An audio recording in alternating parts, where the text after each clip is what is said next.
Wabarakatuh. Hamdan wa syukurillah amma ba'du. Kami dari kelompok 7 yang beranggotakan 4 orang. Mungkin yang pertama saya akan memperkenalkan diri. Perkenalkan, nama saya Fajar Habib Maulana, NIM 210. Terus ada rekan saya Laura Natia, terus ada Siva Sintiani sama Tia Awalia. Di sini kelompok kami akan menjelaskan tentang pengembangan strategi dan rencana pemasaran. Nah, mungkin untuk materi satu akan dibawakan oleh Laura Natia. Kepada Laura Natia disilahkan.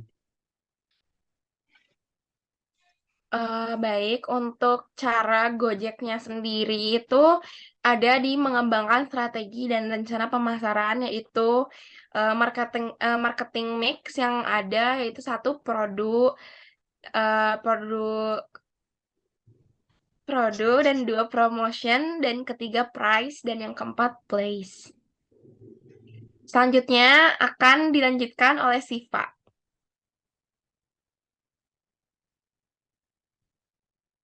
Baik, selanjutnya saya akan membahas mengenai konsep mengembangkan strategi dan rencana pemasaran.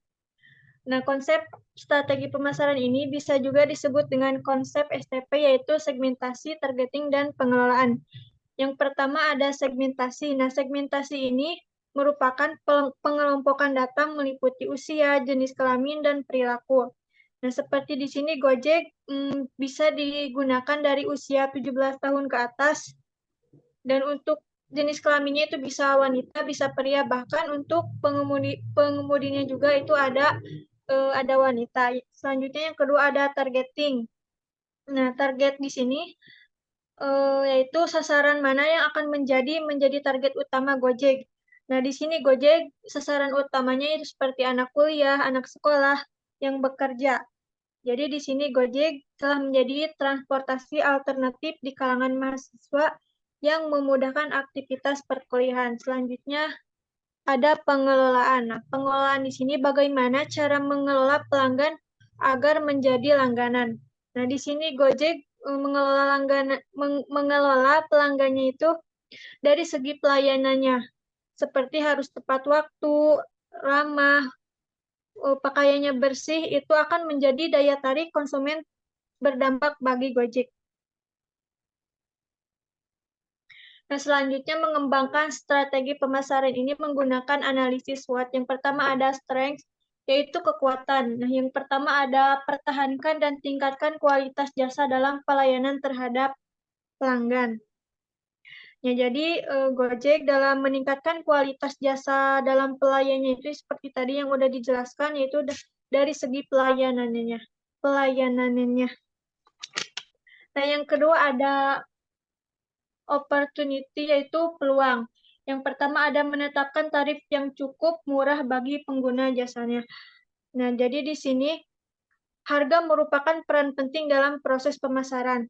Nah, Gojek menerapkan harga yang sangat murah bagi pengguna jasanya, sehingga yang tadinya yang suka pakai ojek biasa jadi pakai Gojek online. Yang kedua ada memberikan banyak manfaat bagi konsumen. Nah, di sini setelah munculnya banyak pesaing yang hampir mirip dengan Gojek, Gojek ini gak kalah saing melakukan beberapa cara agar Gojek tetap eksis di kalangan masyarakat. Di sini juga Gojek menambahkan layanan yang berdampak banyak manfaat bagi konsumennya, seperti di sini menambahkan berbagai macam fitur pelayanan yang ditawarkan Gojek, seperti ada GoSend, GoFood, GoMart, dan lain-lain. Jadi Gojek tidak hanya melayani antar jemput saja, tetapi Gojek juga membantu dalam mengantar dan mengambil barang. Jadi, seperti delivery makanan, sehingga konsumen tidak perlu repot-repot pergi ke tempat dan mengantri. Yang ketiga ada kelemahannya. Yang pertama, cara komunikasi ojol dengan pengemudi seharusnya bisa lebih baik. Dan biasanya pelayanan itu yang akan menjadi salah satu hambatan bagi Gojek ya. Karena kalau pelayanannya kurang ramah akan berdampak kepada rating rating ojolnya. Yang kedua ada memperbaiki aplikasi yang sudah ada. Nah, di sini Gojek harus bisa memperbaiki fitur-fitur yang udah ada tidak eh, agar tidak merugikan driver maupun konsumen. Yang keempat ada ancaman.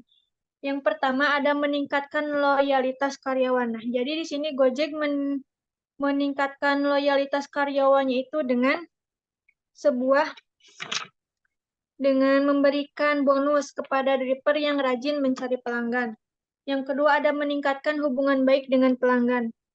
Yang seperti tadi dijelaskan bahwa Gojek harus bisa berkomunikasi atau melayani konsumennya dengan baik agar bisa berdampak baik kepada Gojeknya.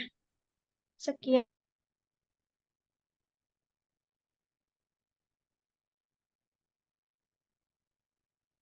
Baik, selanjutnya saya akan menjelaskan di bagian presentasi ini, yaitu di dalam Gojek sendiri itu ada GoPay. Yang pertama itu ada GoPay yang bisa memudahkan untuk kita bertransaksi uang secara elektronik dan biasanya juga bisa transaksi memakai GoPay yang lebih memudahkan kita untuk bertransaksi dan biasanya lebih murah serta adanya promo atau diskon. Dan yang kedua ada GoSend yang dimana memudahkan kita untuk mengantar barang sesama dalam kota oleh driver Gojeknya sendiri. Dan yang ketiga ada GoShop. GoShop juga sama seperti GoSend. Tapi di GoShop itu sendiri kita bisa beli di toko secara langsung dan diantar juga oleh kurir driver Gojeknya sendiri, seperti kita membeli makan yang tidak tercantum di GoFood. Karena sebagian ada salah satu toko yang emang tidak mencantumkan tokonya di GoFood. Dan yang keempat ada GoFood yang bisa memudahkan kita untuk ingin makan dan tidak usah lama-lama untuk mengantri, dan biasanya di segmen GoFood-nya itu sendiri biasanya lebih didahulukan karena mengejar waktu dan juga rating. Dan emang setiap toko biasanya sudah mempersiapkan itu terlebih dahulu. Selanjutnya ada Gokar yang dimana lebih memudahkan kita untuk berpergian. Misalnya cuaca panas atau hujan, dan kita bisa memesan Gokar dengan tujuannya bisa di dalam kota atau luar kota. Selanjutnya, dampak Gojek. Dari dampak Gojek ini, layanan transaksi online Gojek Indonesia ini telah berkontribusi mencapai 9,9 triliun dan membantu perekonomian di Indonesia.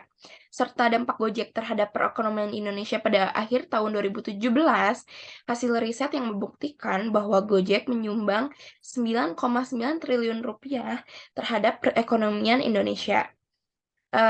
Dan yang ketiga, dari dampak Gojek sendiri ada dampak Gojek ini pun melibatkan 7.500 responden, mitra pengemudi UMKM kecil dan menengah, dan konsumen yang berada di 9 wilayah, yaitu Bali, Balikpapan, Jabodetabek, Yogyakarta, Makassar, Medan, dan Palembang, serta Surabaya.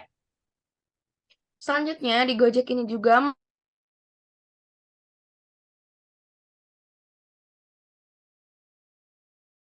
mengatakan bahwa Gojek memberikan dampak yang sangat baik bagi masyarakat umum.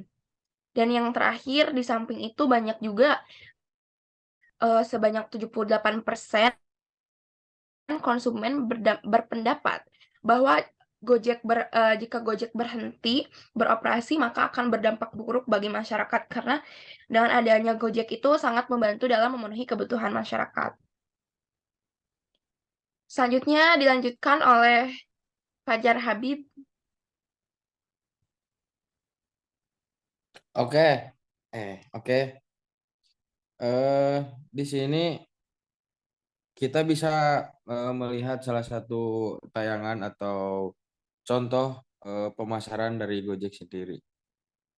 Kita bisa lihat ya guys. Pak.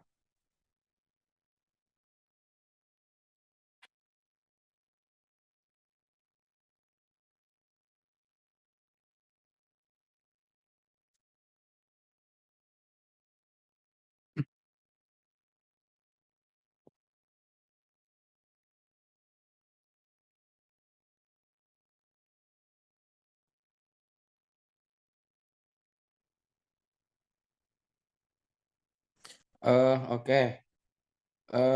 Mungkin kelompok kami ada sedikit penjelasan tentang atau makna dari iklan tersebut. Si Pak, boleh dijelaskan sedikit makna tentang iklan tersebut atau pemasaran Gojek tersebut?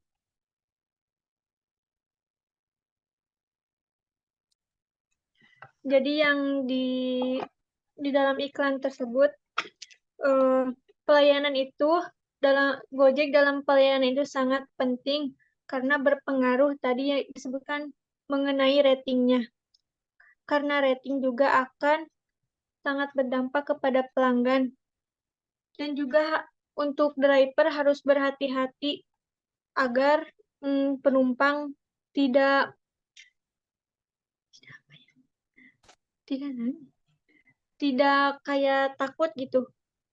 Mungkin sekian. Oke, terima kasih. Barangkali lah orang mau menambahkan. Jadi tambahan dari Siva, kesimpulan untuk pemasaran Gojek ini juga strategi pemasaran yang digunakan Gojek dari aspek promosi pun sudah promosinya soft selling dan juga promosi penjual dalam promosi Gojek juga menggunakan media sosial dan sudah tahu targetnya ke siapa saja. Jadi di dalam pemasaran Gojek ini sendiri pun dari segi pelayanan juga emang cukup bagus dan cukup cepat dalam meningkatkan aplikasi-aplikasi Gojeknya sendiri dan memfollow up mana yang kurang dan mana yang harus diperbaiki dan sangat mendengarkan komentar-komentar dari pelanggan yang emang mungkin kurang puas seperti itu. Oke, eh izin bicara lagi. Mungkin ada saya bisa menambahkan satu soalan mungkin ya. Bisa dijawab oleh siapa saja ini mah. Boleh kalian berdua atau satu dari pendapat kalian. Asesmen kalian tentang adanya Gojek online sama ojek ojek pangkal. Itu pasti kan ada pro kontra itu apa? Ada yang lebih diunggulkan gitu dari ojek masing-masing ojek. Nah, asesmen kalian tentang pro kontra atau pembicaraan panas tentang ojek online sama ojek pangkal.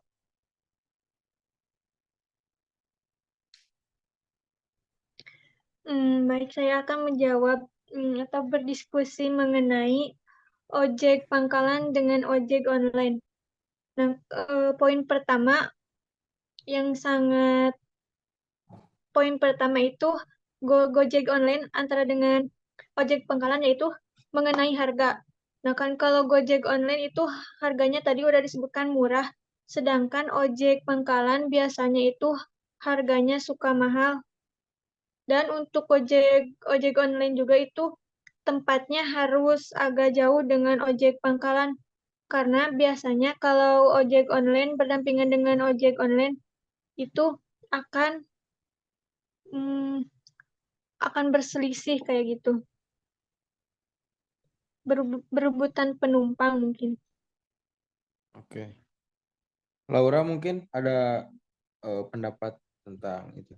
Mungkin kalau dari pendapat aku saya menambahkan saja apa yang Siva bilang bahwa emang kalau Gojek kalau kita transportasi pakai Gojek kan mungkin dari sistem alokasinya juga kan lebih secara harga realistis dan Ya. terukur. Dan yang kedua eh apa lokasi kita tuh bisa di share gitu dari Gojeknya itu sendiri ke teman kita, jadi lebih memudahkan akses jika ada tindakan-tindakan yang tidak diinginkan. Sedangkan Iya. kalau Gojek pangkalan kan lebih emang mahal dan tidak realistis, serta banyak takutnya banyak ada hal-hal kejadian yang aneh, jadi nggak bisa di-track, dan serta kalau Gojek pangkalan kan kita yang samperin gitu ya. Tapi kalau dari Gojeknya sendiri yang ngejemput kita gitu. Gitu sih. Iya.